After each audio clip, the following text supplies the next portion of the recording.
नमस्कार, बहुत स्वागत है आपका। आप देख रहे हैं सुदर्शन छत्तीसगढ़ और मैं हूं आपके साथ दिव्या माधवानी। बुलेटिन की शुरुआत करेंगे छत्तीसगढ़ की बड़ी हेडलाइंस के साथ। सीएम ने बलिदानी एसपी को दी श्रद्धांजलि। सीएम ने कहा उनका बलिदान बेकार नहीं जाएगा। नक्सली हमले में घायल जवानों से मिलने पहुंचे सीएम, बोले जवानों की बहादुरी पर हमें गर्व है। रेत माफियाओं ने पत्रकारों पर किया हमला, धरने पर बैठे पत्रकार। अब जानेंगे खबरें विस्तार से। सुकमा में हुए नक्सली आईडी ब्लास्ट में शहीद हुए एएसपी आकाश राव गिरपुंजे की अंतिम यात्रा रायपुर के कुशालपुर स्थित निवास से निकली। जब तक सूरज चांद रहेगा, आकाश तेरा नाम रहेगा जैसे नारों के बीच जनसैलाब ने नम आंखों से उनकी अंतिम विदाई दी। कलेक्टर, निगम आयुक्त, जिला पंचायत सीईओ सहित तमाम प्रशासनिक अधिकारी और जनप्रतिनिधि मौके पर मौजूद रहे। साथ ही भारी संख्या में आमजन भी मौजूद रहे। बलिदानी एसपी को सम्मानपूर्वक अंतिम विदाई देने पर रायपुर के माना स्थित सीआरपीएफ हेडक्वार्टर में श्रद्धांजलि सभा आयोजित की गई, जहां पर मुख्यमंत्री विष्णुदेव साय, विधानसभा अध्यक्ष, उप मुख्यमंत्री, गृह मंत्री, कैबिनेट मंत्री, विधायक और वरिष्ठ पुलिस अधिकारियों ने आकाश राव को श्रद्धांजलि दी। कल सुकमा जिले के कोंटा में एक आईडी ब्लास्ट प्रेशर बम के चपेट में आकर अतिरिक्त पुलिस अधीक्षक श्री आकाश राव गिरपुंजे जी शहीद हो गए। हम उनके शहादत को नमन करते हैं और आज उनको श्रद्धांजलि देने के लिए यहाँ पर आए हुए थे। और इस अवसर पर हमारे प्रदेश के पूर्व मुख्यमंत्री, विधानसभा के अध्यक्ष आदरणीय डॉक्टर रमन सिंह जी, हमारे दोनों डिप्टी सीएम, गृह मंत्री श्री विजय शर्मा जी, श्री अरुण साव जी और हमारे सांसद, मंत्रीगण, विधायकगण सभी यहाँ पर श्रद्धांजलि अर्पित किए हैं। और श्री आकाश राव का शहादत बेकार नहीं जाएगा। नक्सलवाद अंतिम सांसें ले रहा है। निश्चित रूप से नक्सलवाद का खात्मा होके रहे। नक्सली हमले में घायल हुए जवानों का हालचाल जानने के लिए मुख्यमंत्री विष्णुदेव साय रामकृष्ण अस्पताल पहुंचे। आपको बता दें, उन्होंने वहां पर घायल जवानों से मुलाकात की और उनकी कुशलता पूछी। मुख्यमंत्री ने डॉक्टरों से सभी जवानों के स्वास्थ्य की जानकारी भी ली और अस्पताल प्रशासन को बेहतर इलाज सुनिश्चित करने के भी निर्देश दिए। उन्होंने कहा कि घायल जवानों के इलाज में कोई भी कमी नहीं होनी चाहिए और उन्हें हर जरूरी सुविधा दी जानी चाहिए। सीएम ने कहा कि नक्सलियों की इस कायराना हरकत का मुंह तोड़ जवाब दिया जाएगा। सरकार बलिदानियों और घायल जवानों के परिवारों के साथ पूरी तरीके से खड़ी है। उन्होंने ये भी कहा कि नक्सलवाद का अंत निश्चित है और जवानों का साहस और बलिदान व्यर्थ नहीं जाएगा। आईडी ब्लास्ट हुआ जिसमें हमारा एक एडिशनल एसपी अतिरिक्त पुलिस अधीक्षक आकाश राव गिरपुंजे शहीद हो गए। सबसे पहले हम उनके शहादत को नमन करते हैं, उनको विनम्र श्रद्धांजलि अर्पित करते हैं। प्रभु से प्रार्थना है कि उनकी आत्मा को शांति प्रदान करें और उनके शोक संतप्त परिवार को इस गहन शोक को सहने की शक्ति प्रदान करें। और उसी घटना में एक डीएसपी भालू प्रताप चंद्राकर और एक टीआई सोनल ग्वाला जो साथ में थे, वो भी घायल हुए हैं, जिनको उपचार के लिए यहाँ रामकृष्ण केयर लाया गया है। और जिनसे मिलने हम आए थे और साथ में हमारे रायपुर जिले के प्रभारी मंत्री श्री केदार कश्यप, हमारे एसीएस निगवा साहब, डीजीपी और एडीजी विवेकानंद जी सभी आए थे और उनसे मिले हैं, उनसे हालचाल पूछे हैं। अभी ठीक है, उनका उपचार अच्छा हो रहा है। आईडी धमाके में एसएसपी आकाश राव गिरपुंजे के बलिदान पर छत्तीसगढ़ के वन मंत्री केदार कश्यप ने गहरा दुख जताया है। उन्होंने कहा कि ये घटना बेहद दर्दनाक है और सरकार ऐसी घटनाओं को रोकने के लिए पूरी तरीके से गंभीर है। मंत्री ने कहा कि आकाश राव का बलिदान व्यर्थ नहीं जाएगा।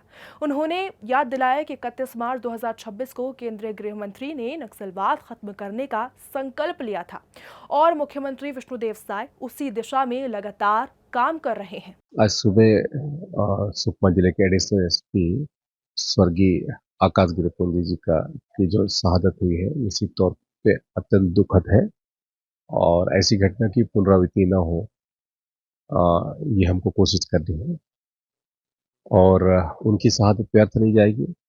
31 मार्च 2026 को जो हमारे देश के माननीय गृह मंत्री जी का जो संकल्प है और माननीय मुख्यमंत्री जिस संकल्प को पूरा करने की दृष्टि से लगातार आगे बढ़ रहे हैं, वो पूरा होगा और उस क्षेत्र में भी अ, शांति स्थापित होगी। लोगों को जो सरकार की योजना है, केंद्र की, राज्य की योजनाओं का सही तरीके से उनको लाभ प्राप्त हो। छत्तीसगढ़ के गरियाबंद जिले में रेत माफियाओं की दबंगाई का एक नया मामला सामने आया है, जहां पर राजिम के पेटीएम रेल घाट में कवरेज करने पहुंचे पत्रकारों पर माफियाओं ने उन्हें दौड़ा दौड़ा कर मारपीट की। जान बचाकर भागे पत्रकारों को बाद में धरना प्रदर्शन करना पड़ा।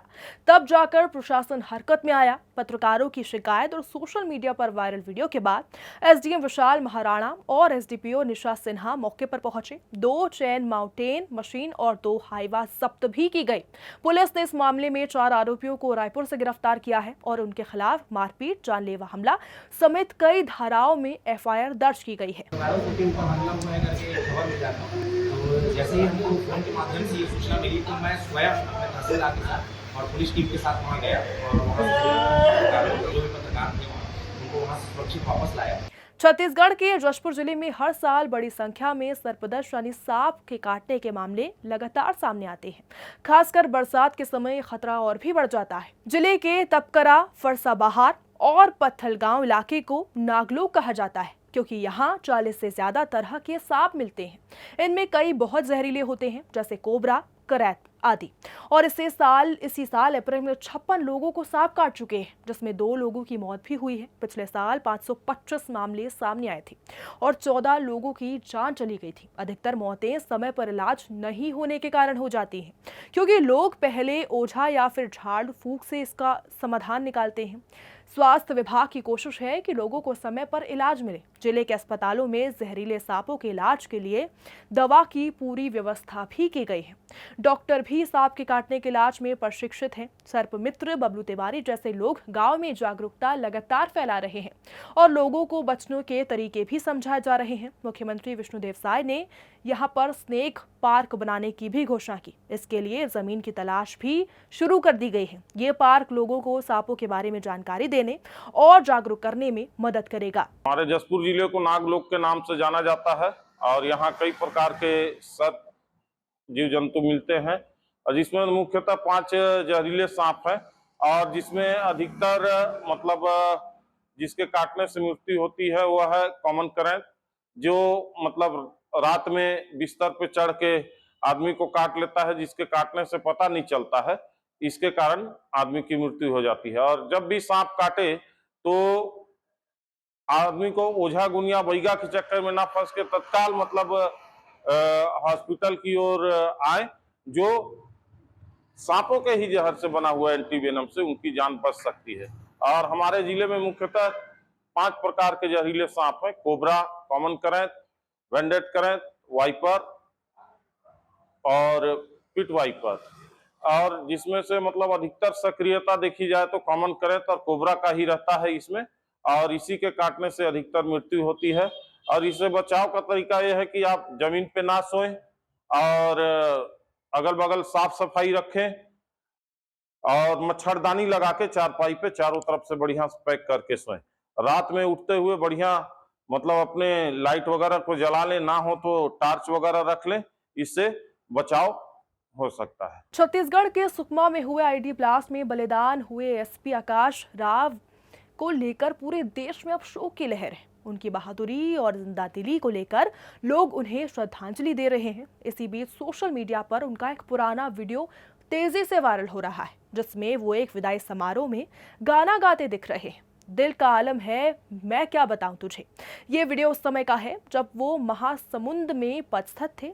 अपनी गायिका से उन्होंने इस कार्यक्रम को बिल्कुल यादगार बना दिया था। आज उसी वीडियो को लोग शेयर भी कर रहे हैं और सोशल मीडिया पर ये वीडियो वायरल हो गया है। छत्तीसगढ़ के गौरेला, पेंड्रा, मरवाही जिले से शर्मनाक मामला सामने आया है, जहां पर मरवाही जनपद के ग्राम पंचायत टिकटी में पंचायत सचिव रमेश पुरी ने शराब के नशे में सरकारी शिविर में जमकर हंगामा किया है। अब इसका वीडियो सोशल मीडिया पर तेजी से वायरल भी हो गया है। जानकारी के मुताबिक पंचायत भवन के पास कृषि विभाग का शिविर लगा था।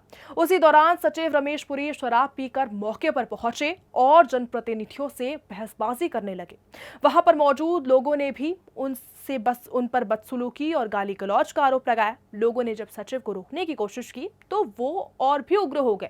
हैरानी की बात तो ये रही कि एक जिम्मेदार सरकारी कर्मचारी की ऐसी हालत देखकर मौके पर मौजूद लोग भी हैरान रह गए। किसी ने इस पूरे घटनाक्रम का वीडियो बना लिया, जो अब सोशल मीडिया पर तेजी से वायरल हो रहा है। हंगामे की सूचना मिलने पर मरवाही पुलिस और विभागीय अधिकारियों को इसकी जानकारी दी गई। फिलहाल सचिव की हरकत को लेकर लोग कड़ी कार्रवाई की मांग कर रहे हैं। फिलहाल के बुलेटिन में बस इतना ही। छत्तीसगढ़ की तमाम खबरों के लिए देखते रहिए सुदर्शन छत्तीसगढ़। जय हिंद।